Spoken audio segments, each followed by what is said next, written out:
Hey everybody, welcome back to Mixing Music Analog and mixingmusicanalog.com, and here on my YouTube channel. And this time out, we're gonna do another gear demo walkthrough.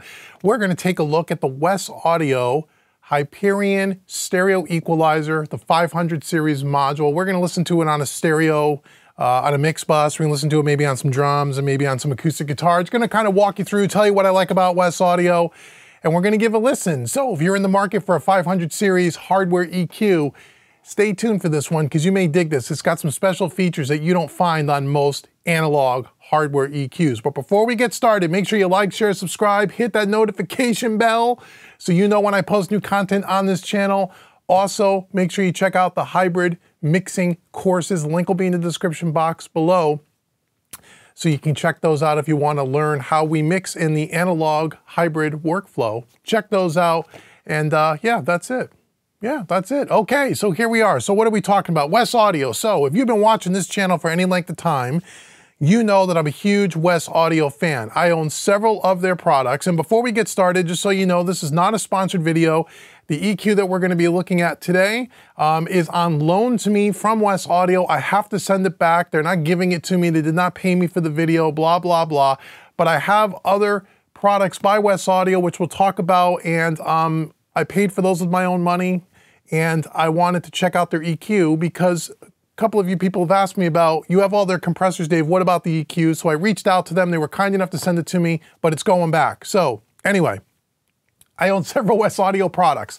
I own 3 of their 500 series chassis. I have 2 of the 11 slot super carriers, and I have 1 10 slot Titan. We'll talk about the differences between those in a second if you're new to the Wes Audio ecosystem. I also own their Dione stereo VCA compressor, the RIA, which is their very Mu tube compressor, and I also recently picked up the NG76, which is the full rack mount 1176. Again, reviews for the most part are all on the channel. You can check those out. Again, none of those were sponsored. I paid for those with my own money, so I'm a big Wes Audio fan. High quality gear, trouble-free, reasonably priced.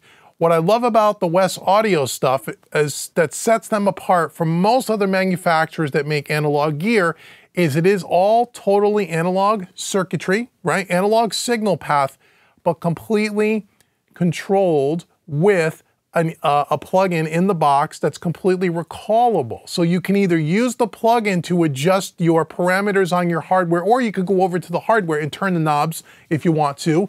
But what's really great about it is that you have a digital plug-in, which we're gonna look at in a second. And that means you don't need to leave the sweet spot when you're adjusting the gear. You don't need to move out of the mix position and go over to the rack and turn things on and then come back and listen and go back and forth. It's all done here, and all the settings are 100% recallable. Now, how is that done?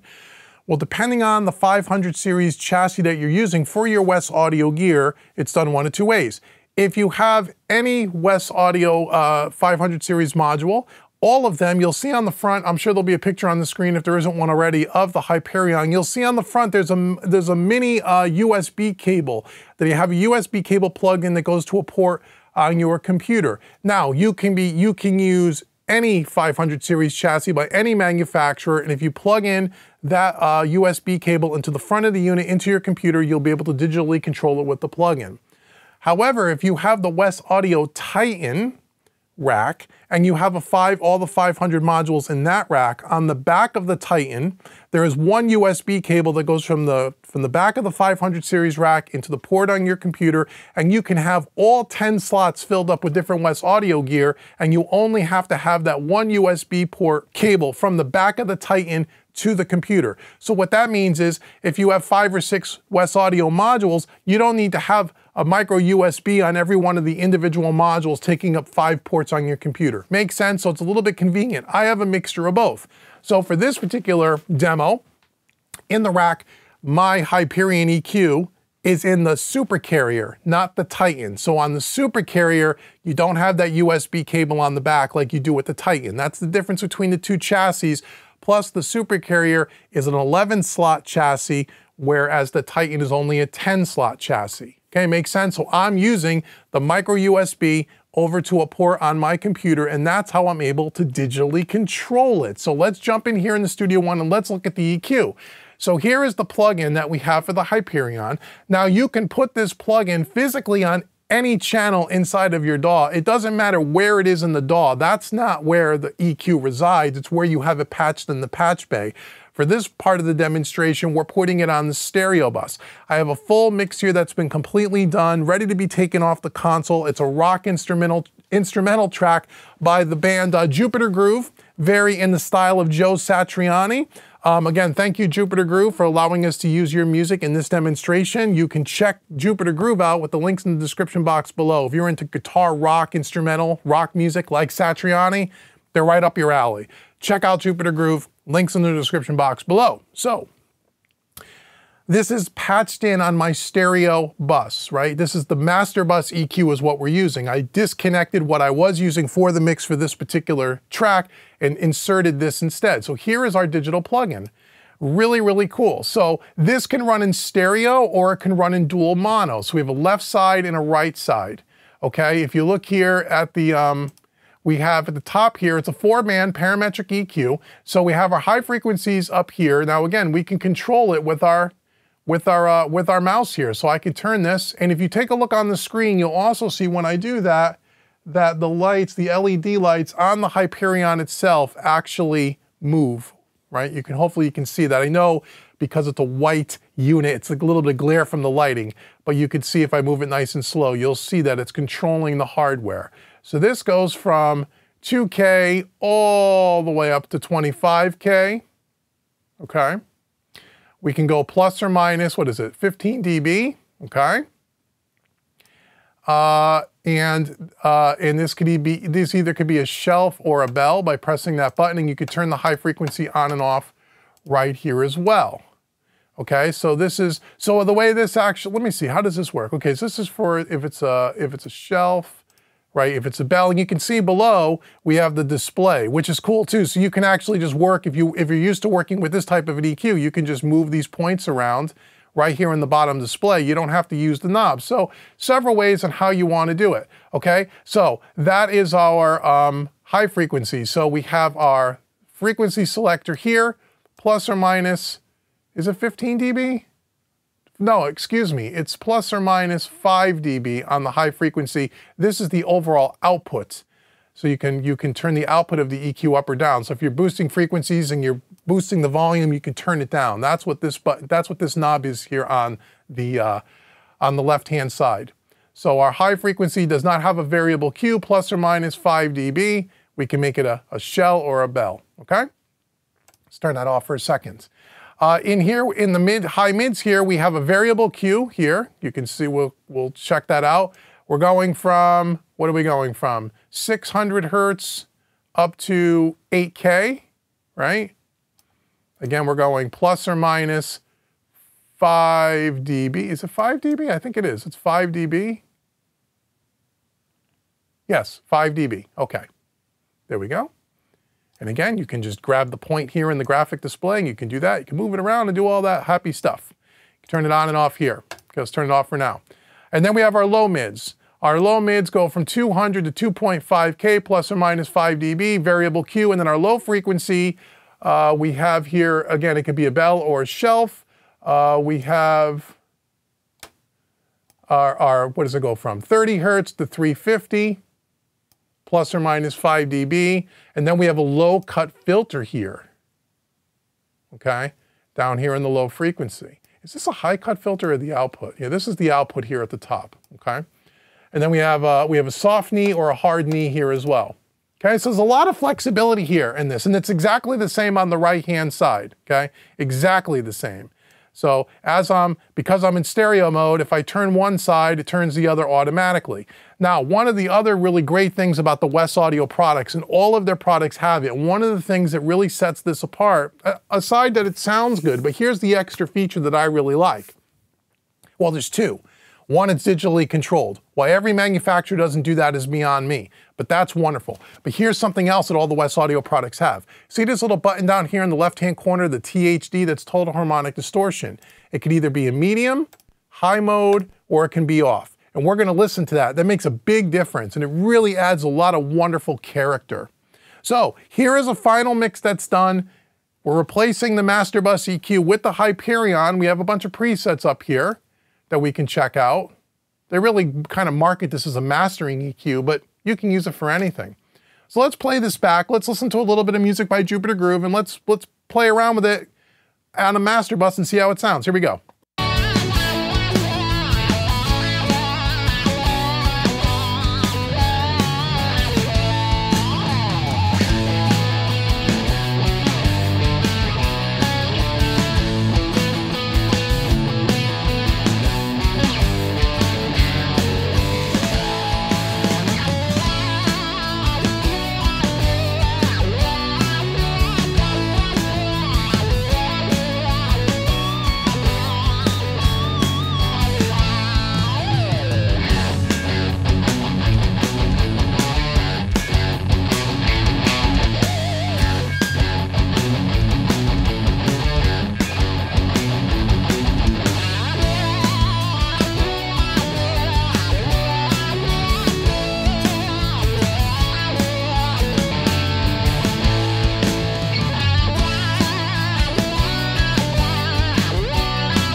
Okay, so it's super smooth and subtle, which is what I really like about it. When you start boosting a lot of top and bottom end, it doesn't get harsh in any way, shape, or form, or muddy. Now, I forgot to mention that there's one button down here in the right-hand corner. See where it says gain?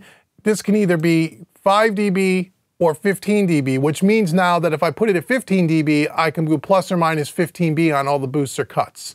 Does that make sense? The reason why I was at 5 before is because I had it on the 5 dB button, okay? So that's kind of cool. And again, for something like a master bus, more than 5 dB is not probably something that you really need, or at least not in this particular case. But what I love about it is, again, I could boost that low end quite a bit. And it doesn't seem to get muddy or it doesn't get top end shrilly. Let's keep going. Let's go on the 15 dB and let's see if we can boost or cut some more just to see how it sounds.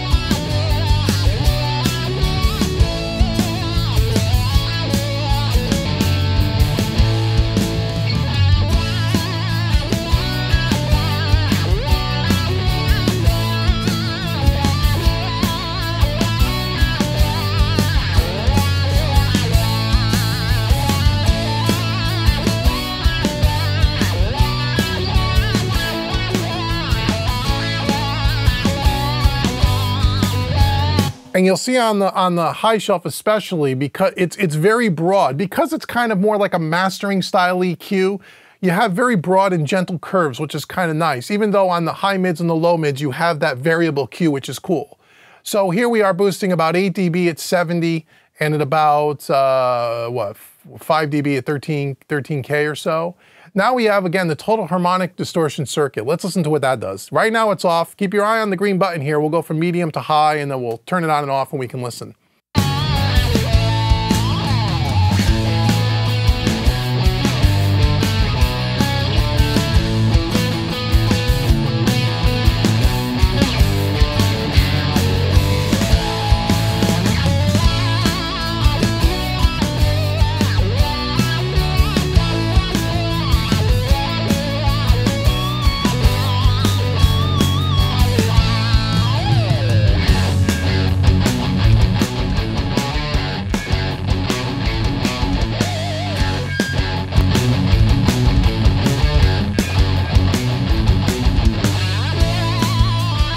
So you can hear that on this particular track, the high is a little bit too crispy for my liking on a master bus here, but the medium is just perfect. So again, what I love about Wes Audio stuff in general, and again, this total harmonic thing is on every one of their products, is that it's not way overhyped. Like a lot of times when companies do this stuff, especially in plugin format, all the saturation and total harmonic distortion, if you crank it up too much, it becomes completely unusable. There's only a very small amount that usually is somewhat usable. Here, this is very usable all the way. It's not overly done.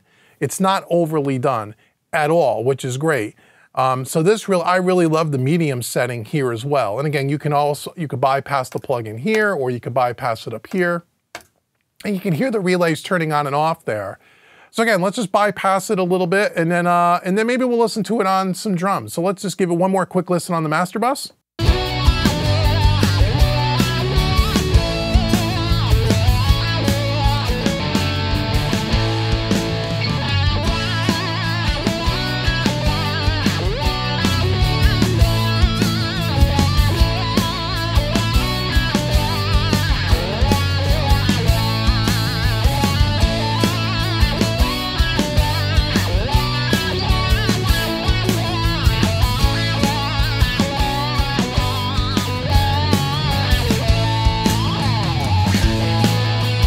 Super musical, really great. The other thing I just noticed too, that when you roll over when you click on the points down here, you'll see at the top there's a little highlight that goes around which knobs you're actually controlling. So you could see it better here on the bottom. See how it puts a little pink line right up here, which is kind of cool. So this is really great, really, really good. So that's on a master bus. So now give me a break here. I'll come back, and with the magic of TV, I'm gonna repatch it in just to maybe the drums. And let's just listen to it on some drums and see how it handles drums here. So give me a second and we'll be right back. Okay, we're back. So now we're going to listen to this on drums. So we have a drum bus here that's completely mixed. Out of the drum bus, it's going to the Wes Audio NG bus compressor, which I love that compressor. Go check that out on the channel if you haven't seen that one already. And then from there, we're going in to the Hyperion EQ. So let's play around with that and let's see what it sounds like. Here we go. Let's start off with everything flat. Let's turn off the total harmonic distortion. Here we go.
So again, very smooth, sounds really great. Just love the way it sounds. I love that it's not overhyped and it just sounds really natural. Now again, let's bring in the total harmonic distortion circuit and see how that kind of spices up the drums here.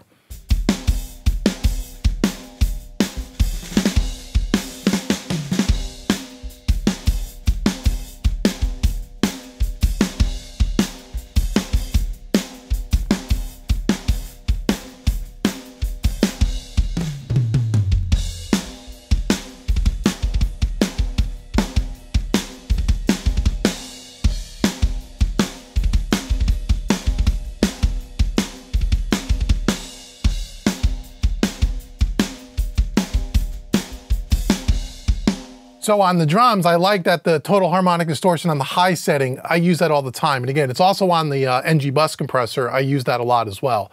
This is really a great EQ. Again, if you're looking for a hardware EQ that's reasonably priced, and this one for a stereo EQ, I think runs somewhere around $1,200 US, but go check current pricing. Again, all the links for Sweetwater will be in the description box. Yes, those are affiliate links. Thank you in advance for checking that out.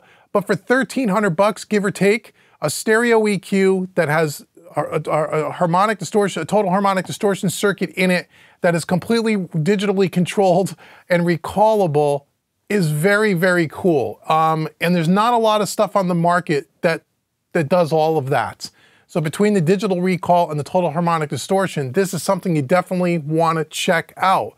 So that's our little look here at the Hyperion EQ by Wes Audio. Again, it sounds great on everything. I highly recommend you check it out, and check out all the other Wes Audio gear too. Again, there's reviews for most of the stuff here on the channel. Go check that out because, again, I love their products. I've been using them forever. So now, thanks so much for sticking around to the end of the video. Again, make sure you like, share, subscribe. Make sure you go out to mixingmusicanalog.com and check out what I have going on over there. And also make sure you check out the mixing hybrid courses. There are 2 of them. Links will be in the description box below, where you get all the multi-track files, so on and so forth. I think you'll dig that. Leave comments below. Let me know what you think about Wes Audio products, if you have any of them.